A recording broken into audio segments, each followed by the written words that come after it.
어떤 옷을 입고 있어요? 그리스도인이라는 그 정체성의 옷을 입고 있어요. 다른 사람들이 입지 않은 옷까지 입다 보니까 어떻게 여러분들 무겁죠, 그죠? 예. 세상의 복잡한 문제들 앞에서 그래서 내가 왜 이 옷을 입고 또 어떤 일을 해야 될까? 차라리 이 옷 벗어버리고 그냥 예수 안 믿는 척, 세상 사람들과 똑같이 그렇게 사라져 버리고 싶었을 때가 많으셨을 거예요. 가끔 가다가 내가 왜 교회를 다녀가지고, 내가 예수 안 믿었으면 이런 고민 안 했을 텐데, 내가 왜 장로라는 티를 내가지고, 내가 왜 권사라는 티를 내가지고 하는 생각들이 마음 깊은 곳에서 자주 올라올 때가 있으실 거예요. 우리들이 크리스찬으로서의 정체성을 가지고 살아가는 것이 갈수록 어려운 시대에 우리가 처하게 된다라는 것입니다. 우리가 때로 그래서 그리스도인이라는 옷이 너무나 무겁고 이 옷을 벗어버리고 싶은 유혹을 느끼는 것은 어쩌면 우리들의 그 연약함 때문에 주어지는 당연한 결과다라는 것 기억하시기 바랍니다. 이상한 게 아니에요. 괜찮아요. 누구나 그래요. 누구나. 힘들다고 느껴질 때 이것만 없었으면 더 편했을 텐데 라는 마음 드는 것이 너무나 당연하다라는 거예요. 누가 아세요? 여러분들만 모르고 하나님은 아세요. 그런데 우리가 힘들게 느끼는 이 정체성이라는 옷을 우리가 짐으로만 느끼시면 안 됩니다. 짐으로 지워지는 듯한 그 순간에 여러분들 하나 생각하셔야 될 게 있어요. 무거운 짐만이 그게 모든 것이 아니고 이 옷이 있기 때문에 하나님 아버지의 특별한 사랑의 상징이 되는 것이고 세상과 구별된 거룩한 신분과 영광스러운 특권을 지닌 옷이 되었다라는 것도 기억하시면 좋겠습니다. 그러니까 이 옷이 있기 때문에 여러분은 죄사함을 받게 되는 것이고 하나님의 자녀가 된 것이고 이 옷이 있기 때문에 영원한 생명과 천국의 소망을 얻게 된 것이고 여러분의 삶의 자리에서 성령의 능력과 임재하심이 가득하게 되는 줄 믿으시기를 바랍니다. 그러므로 여러분들 힘들지 않다는 얘기가 아니에요. 굉장히 힘드십니다. 그렇다고 해서 이 세상의 가치관하고 그냥 그렇게 타협하지 마시기를 바라요. 이 영광스러운 옷을 함부로 내던져 버리시면 안 된다라는 거예요. 이 옷을 잘 감당하면서 하나님께서 주신 그 신분과 특권을 당당하며 누리며 사는 여러분들이 될 수 있으면 더욱더 좋을 것 같습니다. 그래서 우리가 이 거룩하고 영광스러운 옷을 포기하지 않고 입고 살아갈 때 이것을 세상은 어떻게 하냐면 더 가만두질 않아요. 더 여러분들을 힘들게 할 것이라는 거예요. 세상은 이것을 더욱더 시기하고 미워하고 가만두지 않습니다. 우리가 하나님의 사랑받는 자녀라는 이유 하나만으로 세상은 여러분들이 가진 그 정체성을 공격하고 이 옷을 더욱더 어떻게 해서든 강제적으로 벗기려고 굉장히 애를 쓰게 됩니다. 그러면 여러분들은 어떻게 돼요? 야, 이거 더 만만치 않네, 더 힘들어지는데 라는 그런 고백을 하게 되더라는 거예요. 그래도 어떻게 돼요? 함부로 옷을 벗으면 안 된다는 것입니다. 오늘 그 내용이 우리가 읽었던 성경 본문에 그대로 등장하게 돼요. 우리가 하나님께로 받은 구별된 우리의 정체성이 외부의 힘에 의해서 강제로 또 폭력적으로 벗겨지는 현실을 요셉의 삶을 통해서 보여주게 됩니다. 근데 그게 끝이 아니고 요셉이 어떻게 그 옷을 벗지 않고 어떤 모습으로 결과가 주어지더라, 그거 보고 하나님께서 하시는 말씀이 뭐예요? 절대 낭망하지 마라. 잘 견디기를 원한다. 신앙 안에서 믿음 안에서 그런 너희들이 되기를 위로해 주시는 그런 말씀으로 오늘 접근을 하면 됩니다. 요셉에게 채색 옷이 입혀졌을 때 그것은 단순한 옷이 아니었습니다. 그것은 어떤 상징이 되는 거냐면 요셉을 향한 아버지 야곱의 특별한 사랑의 상징입니다. 그리고 형제들 가운데 너는 특별히 구별된 사람이야 라고 상징하는 것이 뭐예요? 그게 채색 옷입니다. 그러니까 그 옷 자체는 뭐냐면 요셉의 존재 자체가 그 아버지의 특별한 은혜 속에 있었다라는 외적인 표시가 되는 거예요. 상징이 되는 거예요. 그런데 오늘 본문 18절 말씀은 어떠한 시간으로 연결되는지 한번 우리가 살펴보기를 원합니다. 18절 함께 보겠습니다. 요셉이 그들에게 가까이 오기 전에 그들이 요셉을 멀리서 보고 죽이기를 꾀하여. 요셉이 했던 일은 뭐예요? 그냥 그들을 뭐 해야 할 마음도 없었어요. 그들에게 나쁜 마음도 가진 게 없었어요. 그거 뭐 했어요? 그냥 아버지 심부름으로 그냥 그 내용을 가지고 형들을 만나러 갔을 뿐이에요. 그런데 형들은 요셉을 멀리서 보고 어떤 마음을 품어요? 죽이려고. 여러분도 마찬가지. 여러분들이 세상에 어떤 악한 마음을 가진 게 아니에요. 여러분들이 뭔가 나쁜 행동을 해서 여러분들이 고난 가운데 있고 슬픔 가운데 있고 괴로움을 당하는 게 아니에요. 성경은 그렇게 간단하게 여러분의 고뇌를 해석하지 않아요. 그렇죠? 내가 뭔가 큰 죄를 지었나 보다. 아닙니다. 그게 아니에요. 요셉도 마찬가지예요. 어떤 해를 끼치고자 한 마음이 없었는데 형들은 어떻게 먹어요? 마음을. 동생을 반겨하기는커녕 멀리서 그를 알아보고 죽일 음모를 꾸몄다라는 것입니다. 왜 그랬을까요? 그들의 마음 가운데 가득했던 시기심 때문에. 그렇죠? 그 시기심의 가장 큰 표적은 뭐예요? 요셉이 입고 있던 채색옷. 이게 가장 큰 표적이 되는 거예요. 그 옷이 뭐를 상징하기 때문에 형제들보다 요셉이 더 사랑받고 있음을 나타내는 눈에 보이는 상징이었어요. 그러니까 여기에 더해서 요셉의 꿈 얘기에 더해져서 형들에게 견딜 수 없는 자존심의 상처가 되는 거예요. 뭐를 볼 때마다, 채색옷을 볼 때마다. 그러니까 그 옷은 요셉의 신분이 형제들과 달라졌음을 보여주는 눈에 가시 같은 어떤 그런 상징이 되었다라는 것입니다. 그래서 요셉이 그들에게 다가오자마자 형들이 가장 먼저 요셉에게 했던 행동이 23절에 기록되어 있습니다. 어떤 행동을 하는지 저희들 함께 읽겠습니다. 요셉이 형들에게 이르매 곧 그가 입은 채색옷을 벗기고. 여러분 여기서 생각하셔야 될 게 뭐냐면 그냥 꼴 보기 싫으면 그냥 냅다 가서 죽여버리면 돼요. 뭘 그렇게 복잡하게 해요. 그죠? 보기 싫으면 가서 죽이든지, 제가 너무 좀 과하게 얘기하는데 죄송합니다. 죽이든지, 아니면 어떻게 돼요? 꼴 보기 싫으면 웅덩이에 던지거나, 아니면 어떻게 돼요? 그냥 노래로 팔아버리면 돼요. 그죠? 그런데 이 사람들이 했던 가장 먼저 했던 행동이 뭐예요? 채색옷을 벗겨냈다라고 기록되어 있어요. 그러니까 단순히 옷을 벗기는 행위를 뛰어넘는 거예요. 무슨 얘기냐면 요셉에게서 아버지의 사랑받는 자녀로서의 그 신분, 구별된 존재로서의 그 특권, 그 영광스러운 정체성을 어떻게 돼요? 강제로 빼앗아 버리는 거예요. 그런 상징적인 행동이 되는 거예요. 우리가 예수 그리스도를 믿고 하나님의 자녀가 되는 순간 여러분들에게는 영적인 채색옷, 특별히 하나님의 그 사랑과 은혜, 구별된 신분이라는 영광스러운 옷이 입혀지게 됩니다. 그런데 세상은 여러분들을 가만둘까요? 안 둘까요? 그 영적인 채색옷을 시기하고 미워하게 됩니다.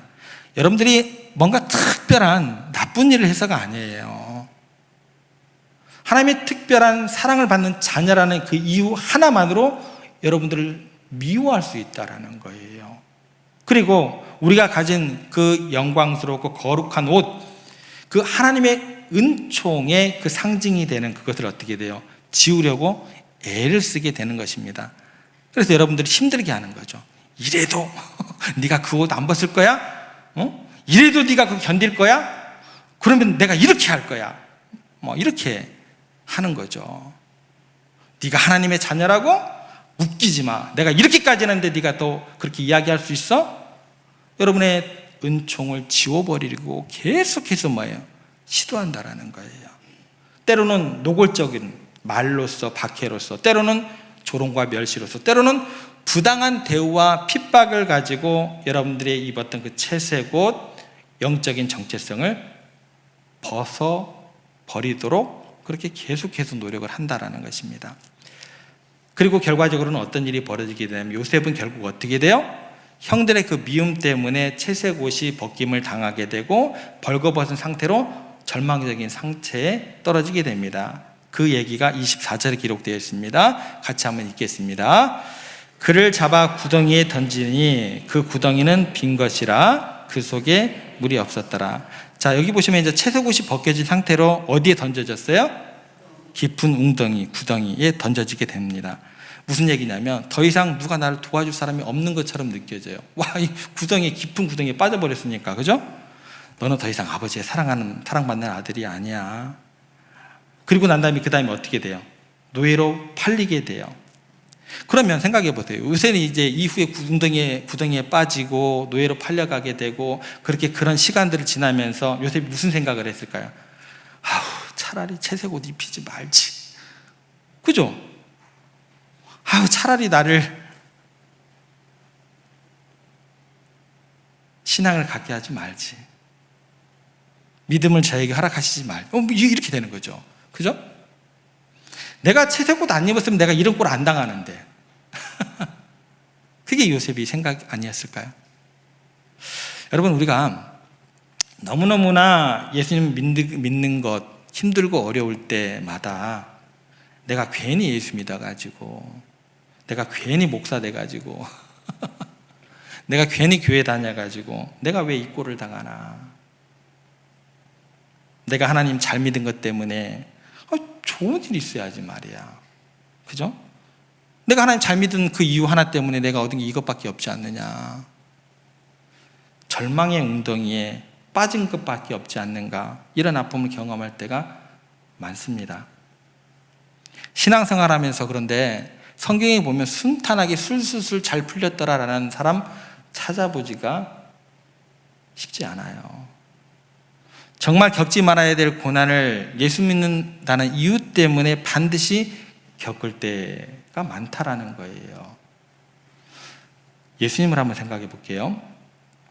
요셉이 당했던 그 고난 이상으로 예수님이 겪게 됩니다. 예수님께서 하나님의 아들로서의 위엄을 어느 순간에도 포기하지 않으셨어요. 그죠? 누가 나에게 욕을 한다고 해도 하나님의 아들로서의 위엄 포기하지 않으시고, 누가 온다 해도 다 그들을 사랑해 주시고 식사 같이 해 주시고 이야기도 같이 해 주시고, 예수님처럼 이렇게 하나님의 뜻에 합하게 이 땅에서 일을 감당하실 분이 누가 있어요? 그러면 술술술 잘 풀려야죠. 그죠? 그런데 그렇게 거룩하게 사셨는데 로마 군병들이 예수님을 십자가에 못 박게 됩니다. 그러면 여러분 생각해 보세요. 그러면 십자가에 그냥 못 박으면 되잖아요. 그죠? 그잖아요. 그런데 십자가에 못 박기 전에 로마 군병들이 예수님에게 취했던 행동이 있어요. 그게 뭘까요? 겉옷과 속옷을 다 벗겨버립니다. 오늘 요셉이 당했던 것처럼 채색옷을 벗겼던 것처럼 예수님의 겉옷과 속옷을 어떻게 다 벗겨버려요. 부끄러움을 주려고 하는 거죠. 왜 그럴까요? 예수님께서 너무나 거룩하시니까, 너무나 선하시니까. 그분을 그냥 십자가에 못 박을 수가 있어요, 없어요? 그분을 그대로 십자가에 못 박기에는 자기들이 너무나 죄책감이 느껴지게 되는 거예요. 그럼 어떻게 돼요? 어떻게 해서든지 예수님을 깎아내려야겠어요. 선함과 거룩하심 가지고 깎아내리는 건 못하겠고, 어떻게든 벌레 취급을 해야지 그들이 예수님을 십자가에 못 박는 게 조금 더 좀 마음이 편할 거 아니에요. 그죠? 천한 인간으로 수치스럽고 부끄러운 존재로 만든 다음에 십자가에 못 박는 거예요. 그래서 세상 사람들이요, 그리스도인들을 대할 때에도 예수님의 대화도 똑같이 적용이 되는 거예요. 여러분들을 어떻게 해서든지 어떻게 만들려고 애를 쓴다고요? 부끄럽게 만들려고 애를 쓰게 됐다라는 것입니다. 그런데 여기서 여러분들 주목해야 될 것이 있습니다. 24절 뒷부분에 나오는 말씀을 여러분들 항상 기억하시고 주목하셔야 돼요. 어떻게 기록되어 있는가 한번 보겠습니다. 같이 읽습니다. 그 구덩이는 빈 것이라 그 속에 물이 없었더라. 자, 웅덩이 자체가 힘들지 않다, 고통이 아니다, 그 얘기가 아니에요. 요셉이 던져진 웅덩이에 뭐가 없었다라고 기록되어 있어요? 물이 없었다, 마른 웅덩이였다라는 거예요. 만약에 물이 깊었다면 어떻게 되는 거예요? 죽어요. 그냥 그 즉시로 죽는 거예요. 못 나오게 하는 거잖아요. 바로 익사했을 수도 있다는 것입니다. 그런데 그 순간 어떤 일들이 계획이 진행되는가, 그 뒤에 이렇게 설명을 하고 있죠. 형들 중에 루벤이 나중에 다시 돌아와가지고 요셉을 그 구덩이에서 건져내서 아버지께 돌려보낼 계획을 가지고 있었어요. 그럼 뭐가 되는 거예요? 웅덩이에 처박혔다라는 건 사실이에요. 그죠? 고통이 있었다는 사실이에요. 죽을 뻔했다는 건 사실이에요. 그런데 웅덩이에 물이 없었다는 사실은 동시에 어떤 이야기가 되는 거냐면, 루벤의 그 계획이 성사될 수 있도록 요셉의 생명이 최소한으로 보존될 수 있도록 누가 작동을 했다라는 거예요. 그러니까 형들의 악한 의도가 진행이 안 됐다는 얘기가 아니고, 악한 의도가 진행되는 동시에 하나님께서 섭리 가운데서 요셉의 생명을 웅덩이 속에서 지키고 계셨다는 이야기도 동시에 진행되고 있다는 거예요. 여러분들, 웅덩이가 절망의 상징이 아니라고 얘기하는 적 없습니다, 성경에서는요. 근데 동시에 거기에 빠진다 할지라도 하나님의 은밀한 보호하심이 작동하는 장소가 뭐다고요?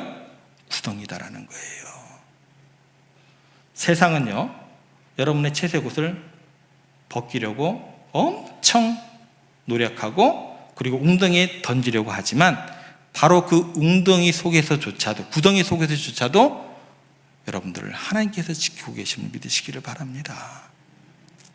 하나님이 요셉의 채색 옷을 벗겨지고 절망의 웅덩이에 던져졌을 때, 그리고 그 후에 노예로 팔려가고 억압받을 때, 감옥에서도 그 가운데 곤란함 가운데 있을 때 한 번도 요셉을 잊지 않았다라고 성경은 기록하고 있습니다.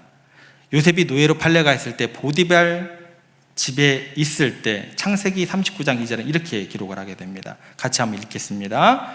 여호와께서 요셉과 함께 하심으로 그가 형통한 자가 되어. 그리고 억울한 누명을 쓰고 감옥에 갇혔을 때는 어떤 일이 벌어지게 될까요? 39장 21절 말씀은 이렇게 기록되어 있습니다. 같이 읽습니다. 여호와께서 요셉과 함께 하시고 그에게 인자를 더하사 간수장에게 은혜를 받게 하시며. 고난의 역정 내내 고난을 피하게 하시는 것이 아니라 고난 가운데 어떻게 하셨다고요? 함께 하셨다. 꼭 기억하시기를 바랍니다. 그리고 여기에서 여러분들 형통하다라는 단어가 나와요. 여러분, 형통하다는 단어를 내게 주어지는 고난이 없다, 나는 술술 무조건 잘 풀린다, 이렇게 생각하시면 안 돼요. 형통은 그런 형통이 아니에요. 그럼 여러분들 시험에 들어요. 내가 신앙생활한 결과가 이게 뭐냐? 내가 왜 아파야 되냐? 내가 뭐 사랑하는 사람 먼저 보내야 되냐? 그게 형통이 아니다니까요. 그게 형통이 아니고, 형통이라는 단어는 성경에서 뭐라고 얘기를 하냐면 어떤 상황 속에서도 하나님의 뜻과 목적이 요셉을 통해서 이루어지고 있다라는 의미가 되는 거예요. 그게 뭐예요? 그게 형통입니다. 형통을 나에게는 무조건 행복한 일만 가득할 거야, 성경은 그렇게 이야기하지 않아요. 그걸 형통이라고 얘기하지 않아요. 착각하시면 여러분들 신앙생활 못합니다. 나는 하나님께 사랑받는 사람이 아닌 것 같아요. 그런 신앙으로밖에 연결이 안 되는 거예요. 형통이라는 것은 하나님의 뜻과 목적이 나를 통해서 이루어지고 있다, 이게 형통이에요.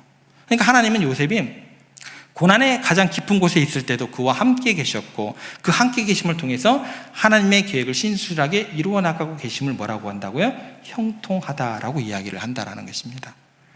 그래서 이거를 시편의 기자는 뭐라고 얘기를 하냐면, 우리가 사망의 음침한 골짜기를, 이걸 오늘 본문으로 해석하면 뭐가 돼요?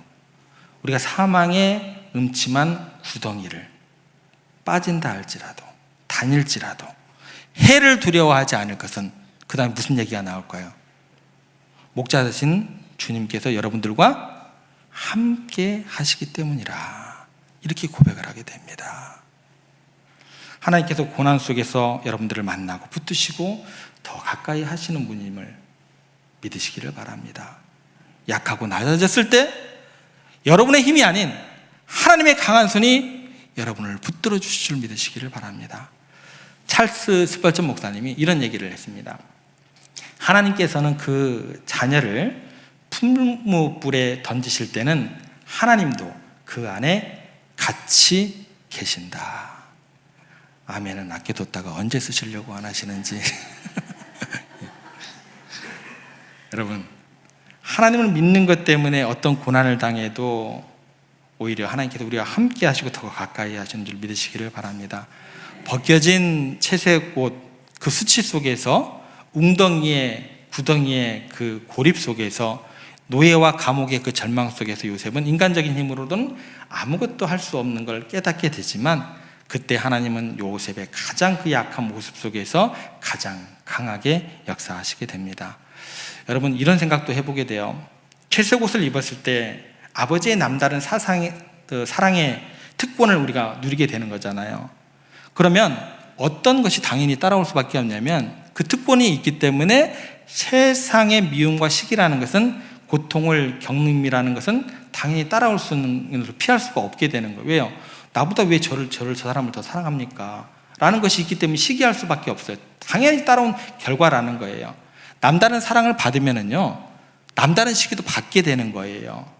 그러면 우리가 받은 하나님의 은혜가 남들이 시기해서 그것을 어떻게든지 벗겨내려 할 정도라고 한다면, 그 은혜 때문에 겪는 아픔이 주어질 때 우리는 어떻게 돼요? 야, 내가 받은 은혜가 이만저만한 것이 아니었구나, 감사할 수 있는 마음이 생기게 될 수 있다는 거예요. 여러분들, 이렇게 질문을 드려볼게요. 여러분이 만약에 남들이 시기할 정도로 하나님께 사랑받는 사람이 되기를 원하세요? 아니면 남들이 전혀 관심도 안 가져요, 시기하지 않을 정도로 하나님의 사랑 밖에 거하는 사람이기를 원하세요? 질문해 보시면 간단합니다. 남에게 시샘을 받을지라도 조금 멋진 그 하나님의 사랑, 특별한 그 사랑 받고 싶지 않으세요? 그리스도인들은 그렇기 때문에 세상의 시기를, 어려움을 겪을 수밖에 없다라는 거예요. 우리가 입고 있는 거룩하고 영광스러운 하나님의 축복의 옷들은 사랑이 가만두지 않고 벗기려고 계속해서 노력하기 때문에 주어지는 결과일 수밖에 없다는 것입니다. 그렇기 때문에 여러분이 혹시 채색 옷이 벗겨지는 것 같은 억울하고 부끄러운 일을 당할 때, 오히려 그 속에서 그 부끄러운 일들과 억울한 일에 집중하지 마시고 어떤 쪽으로 시선을 바꾸셔야 돼요? 하나님의 깊은 사랑, 시선을 바꾸시고 그 사랑을 깨닫고 그 가운데 감사할 수 있다고 한다면 굉장히 신앙이 좋으신 거예요. 그렇게 신앙을 이루어가는 거예요. 하나님, 내가 뭔데 이렇게 다른 사람이 나를 시샘할 정도로 그렇게 많은 사랑을 저에게 부어주십니까? 저에게 그렇게 구별되어 사랑을 주십니까? 이런 고백이 나온다고 한다면 하나님께서 얼마나 기뻐하시겠습니까? 그런데 여기서 더 중요한 사실이 한 가지 있습니다. 뭐냐면 이 채색 옷이 벗겨지는 것이 그냥 고통으로만 끝나는 것이 아니다라는 거예요. 이게 은혜의 통로로 연결된다는 사실도 꼭 기억하셔야 됩니다. 열렬히 공산주의자를 선전하고 있던 사람이 광장에서 이렇게 외쳤습니다. 공산주의는 인간에게 새로운 옷을 입힐 수 있습니다 라고 외치니까 그 옆에서 다른 사람이 이렇게 외쳤습니다. 그리스도께서는 새 옷 입을 사람들을 새롭게 만드십니다. 무슨 얘기냐면, 겉모습을 바꾸는 것, 그러니까 새로운 옷을 입는 것보다도 사람 자체를 바꾸는 것, 새 사람이 되는 것이 훨씬 중요하다라는 이야기가 되는 거예요. 만약에 요셉의 채색 옷은 뭐예요? 신분과 특권의 상징이 되는 어떤 그런 옷입니다. 외적인 옷이었어요. 그런데 그것이 벗겨지는 그 고난의 과정을 통해서 요셉이라는 사람은 어떻게 변화되게 되냐면, 내면적으로 단련되고 성숙되어지고 새로운 사람으로 변화되게 됩니다.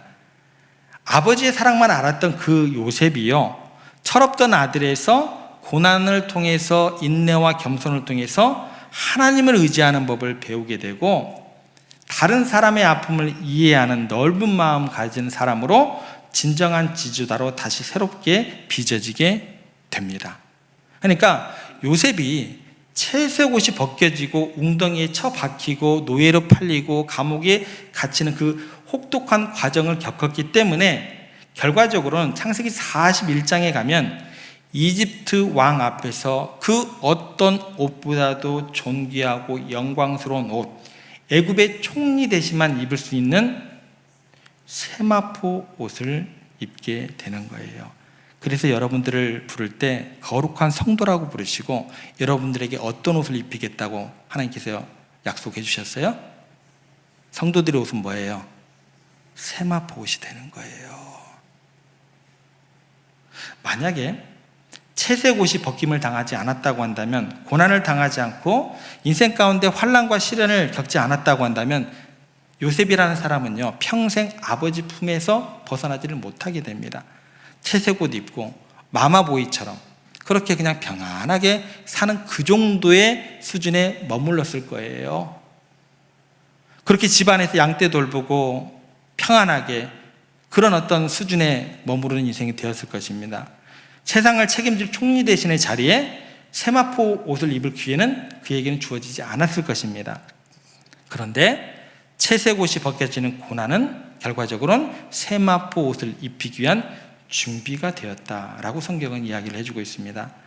새 옷 입으려면요, 여러분들 더 좋은 옷 입으려면 익숙했던 옛날 옷은 벗으셔야 합니다. 정태기 교수님이 예수님의 십자가 죽음의 길 안에 이미 부활과 생명이 잉태되어 있었다고 이야기를 합니다. 무슨 얘기예요? 가장 깊은 고난 속에 가장 큰 생명이 감추어졌다라는 겁니다. 그냥 채색 옷 입고 아버지 그늘 아래 편안하게 지내서는 절대로 훌륭한 인물이 되지 못합니다. 벗겨지고 웅덩이에 처박히고 노예에 팔리고 감옥에 갇히고 이 혹독한 과정을 통해서 비로소 강해지고 큰 사람이 되었던 게 요셉이었다라는 것입니다. 사람이 겪기 어려운 고난을 이겨낼 때 더욱더 강한 사람, 웬만한 시련에도 흔들리지 않고 다른 사람 아픔도 이해하고 그를 도와 일으켜 세울 수 있는 위대한 존재로 변화되는 것입니다. 여러분, 그래서 하나의 깨어진 꿈이 모든 꿈이 깨어졌다라는 것을 의미하지는 않습니다. 부서진 하나의 희망이 마지막 희망은 아닌 거예요. 하나님은 요셉에게 채색 옷이 벗겨지게 하셨지만 그것을 벗겨두기 위함이 목적이 아니라 그에게 더 좋은 세마포 옷을 준비하고 계셨기 때문에 그 옷을 벗겨짐을 당하게 허용하셨다라는 이야기가 되는 것입니다. 그래서 여러분들이 정말 소중하게 여기는 것들이 있을 거예요. 그런데 그거 하나님께서 가져가실 수 있어요, 없어요? 있습니다. 하나님 욕하고 싶죠? 욕하세요. 그 마음 아세요? 왜요? 그것을 허락하시는 분이 그 마음도 이해 못하면 그분은 하나님 아닌 거예요. 욕하세요. 떼쓰세요. 그거 허락하신 분인데 여러분들 생각해 보세요. 자녀들이 뭐 해달라고 할 때 여러분들이 마음대로 그 순간에 그 아이 자녀들이 원하는데 발해주는 거 아니잖아요. 더 크고 깊은 계획이 있으시기 때문에 여러분들 좀 기다리자 하는 거죠. 근데 자녀들이 그때 막 떼쓰고 화내면 혼내긴 하죠. 화가 나서 혼내긴 하죠. 왜요? 내 마음을 그렇게 몰라주냐? 그거잖아요. 하나님께 화내고 욕하세요. 시편에 그런 기도 수도 없이 나옵니다. 그럴듯하게 폼잡지 마세요. 그런데 그게 끝이 아니잖아요. 더 크고 좋은 것 조금만 기다리면 안 될까? 그 주시기 위한 하나님이 섭리일 수 있다는 것입니다. 데이비드 리빙스턴이라는 선교사님이 계세요. 아프리카에서 굉장히 복음의 열정을 다하시고 복음의 그 역사를 일으키셨던 분입니다. 그러다 한 번은 어떤 지역에 갔냐면 추장의 영향력이 모든 것들을 그 지역을 지배하는 굉장히 큰 지역에 가셨어요. 그 지역에서 활동을 하려면 그 추장의 허락이 떨어져야만 돼요. 그래서 추장의 그 마음을 사서 친구가 되면 그 지역에서 마음대로 활동할 수 있다는 이야기를 듣고 추장의 마음을 사기 위해서 좋은 선물이 뭐가 있을까 이제 고민을 하게 됩니다. 가만히 이렇게 자기가 가지고 있는 것을 이렇게 돌아보니까 뭐 시계, 옷 몇 벌, 뭐 책, 이게 전부예요. 그리고 이제 이것과 함께 있었던 게 염소 한 마리, 이게 전부였습니다. 그런데 이 염소는 리빙스턴 선교사님이 꼭 없어서는 안 될 중요한 물품이었어요. 왜 그러냐면 위가 약하셔가지고 어디 가서 물을 제대로 못 먹어요. 물을 먹으면 그대로 설사를 계속 했기 때문에 어떤 선교사역을 감당할 수 없기 때문에 염소는 꼭 필요한 거예요. 차라리 뭐 책이 없든지 시계가 없든지 옷이 없으면 상관이 없는데 염소가 가장 소중한 물건이었습니다. 갈증이 날 때 물 대신 먹어야 되기 때문에 내가 추장을 딱 만나러 갔어요.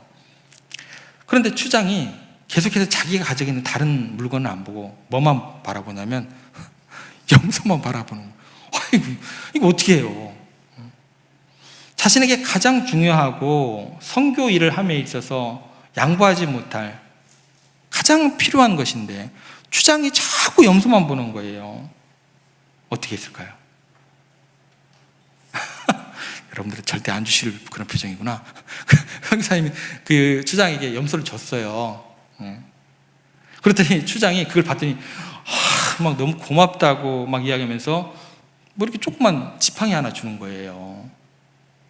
그걸 딱 받고 나오니까 어떻게 화가 나야죠. 어떻게 억울해야죠. 그 귀한 염소하고 딸랑 바꾼 게 뭐 말도 없고 편지도 없고 지팡이 하나 딸랑 준 거죠. 너무나 억울하고 화가 나가지고 속으로 투덜거리면서 하나님께 원망합니다. 하나님 해도 너무하십니다. 아니 아프리카까지 보낸 건 둘이 2번 치더라도 아니 내가 뭐 좋은 거 달라 그랬습니까? 아니, 염소를 뺏어가 버리시면 이제 배탈 나가지고 선교는 다 끝난 거 아니에요. 하필 뺏어가서도 염소를 뺏어가십니까?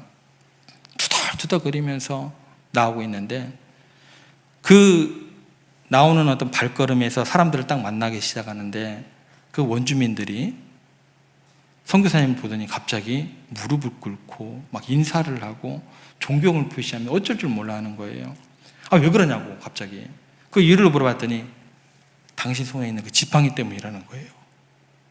그 지팡이가 추장의 권위를 상징하고 또 왕권을 상징하기 때문에 그 넓은 지역에서 그 지팡이를 드는 사람을 보게 되면 추장의 특사이자 대리인의 역할을 하게 된다고.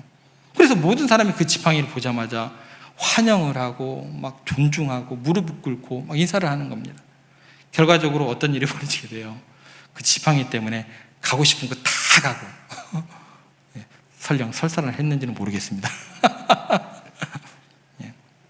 하나님께서 그 선교사님에게 염소 대신 뭐를 주신 거예요? 능력의 지팡이를 주신 거예요. 여러분들이 하나님의 나라를 위해서 일하고 헌신하고 믿음으로 나아갈 때 여러분들이 필요한 거 다 안 주십니다. 내가 필요하다고 생각한 거 뺏어가세요. 그 순간 여러분들은 어떻게 위로 삼으실 거예요? 어떻게 해석하실 거예요? 잠시 내려놓게 하실 때가 있다라는 겁니다. 마치 채색옷이 벗겨지고 염소를 빼앗기게 되는 것처럼 똑같아요. 그런데 그것은 여러분의 생명을 취하기 위한 것이 아니에요. 오히려 여러분들에게 더 소중한 것, 영적인 권세의 능력, 모세의 지팡이 같은 하나님께서 친히 주시는 능력을 덧입게 하시려고 더 큰 사명을 감당케 하시려고 그거 취하시는 것으로 믿고 고백하시기 바랍니다. 그러므로 사랑하는 성도 여러분, 혹시 지금 채색옷이 벗겨지는 것 같은 인생의 시련과 고난이 있으십니까? 아니면 세상의 미움과 시기 때문에 아픔 가운데 계십니까? 아니면 가장 소중한 것을 잃어버린 듯한 절망의 구덩이에 홀로 던져지고 처박혀 계십니까? 벗겨진 채색옷, 그게 고난이 아니라는 얘기는 성경에 없어요. 벗겨진 채색옷, 그것은 고난의 시작이었지만 동시에 고난의 유익이 시작되었던 지점임을 꼭 기억하시기 바랍니다. 그 속에서 하나님께서 여러분들과 함께 하십니다. 우리를 더 크고 위대한 인물로 만드시고 예비하신 더 좋은 옷, 총리 대신에 그 세마포 옷과 같은 영광스러운 축복으로 여러분들을 입히실 거예요. 벗겨진 채색옷의 고난 속에서 그래서 절망 대신 소망을 붙드세요. 하나님을 신뢰하고 고난을 통해 빚어가시는 하나님의 손길을 발견하시고 그래야 찬양을 할 수 있죠. 그잖아요. 그거 보지 못하는데 제가 앞에서 백날 찬양하라고 하면 그게 찬양이 돼요? 저 목사 저거 세상 것 일도 하나도 모르고 저거 헛소리하고 있네 그러죠. 근데 하나님께서 그렇게 구름 위에서 여러분들의 마음도 이해 못하고 그냥 뜬구름 잡는 이야기 하시는 분이 아니다라는 거예요. 그거 발견해라. 그 고난을 통해서 여러분을 빚어가시는 하나님의 손길을 발견하고 그래야 하나님을 찬양할 수 있을 거 아니에요. 믿습니다, 믿습니다, 주여 삼창하면 그게 되나요? 안 되죠. 발견하시고 그렇게 주님을 찬양하시면서 그렇게 주님께 큰 영광을 돌려드리고 믿음으로 나아가는 여러분들의 앞으로의 삶, 이번 한 주간의 삶이 되기를 주님의 이름으로 축복합니다.